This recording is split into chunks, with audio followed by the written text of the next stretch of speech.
Hello, നമസ്കാരം. എന്തൊക്കെയുണ്ട്?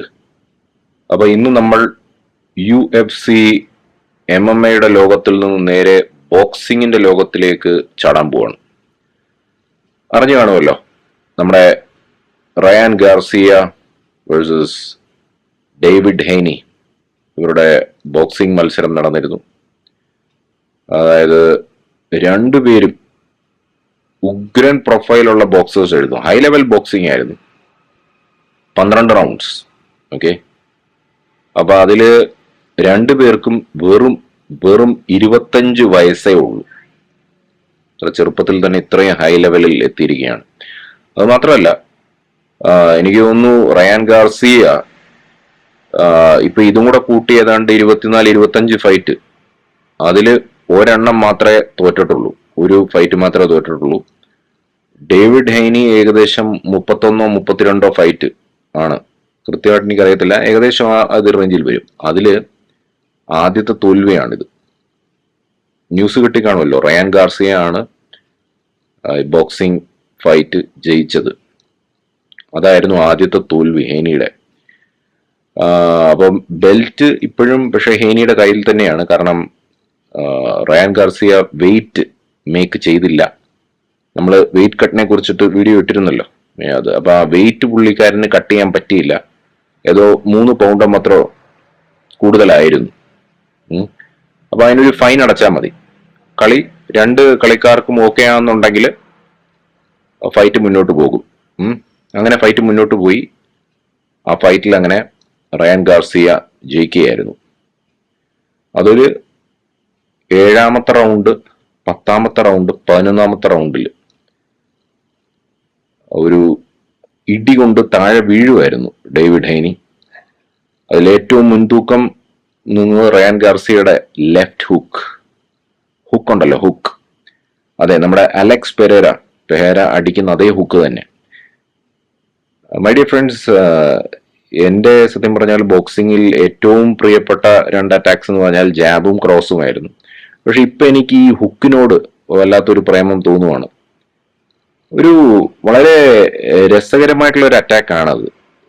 Especially Alex പെരേരയുടെ അറ്റാക്കിന് ശേഷമാണ് നമുക്ക് അതിനോടുള്ള ഒരു ഇഷ്ടം കൂടി വന്നത്.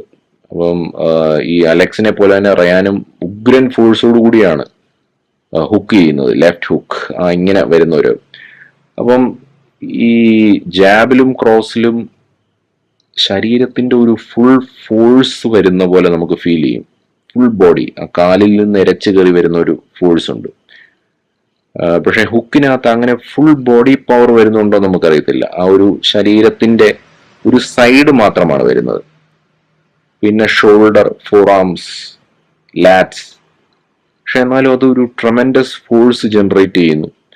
പിന്നെ ഒരു പക്ഷെ എതിരാളിനെ സർപ്രൈസ് ആയിട്ടാണ് ഒരെണ്ണം കിട്ടുന്നത്. അതുകൊണ്ടാണ് അവര് താഴെ വീണ് പോകുന്നത്. എക്സ്പെക്ട് ചെയ്യുന്നില്ല ആ ആംഗിളിൽ നിന്നൊരു ബോക്സിങ്. ഞാൻ അതിനെക്കുറിച്ച് കൂടുതൽ സംസാരിക്കാൻ ആഗ്രഹിക്കുന്നു, പക്ഷെ ഈ വീഡിയോയിലല്ല.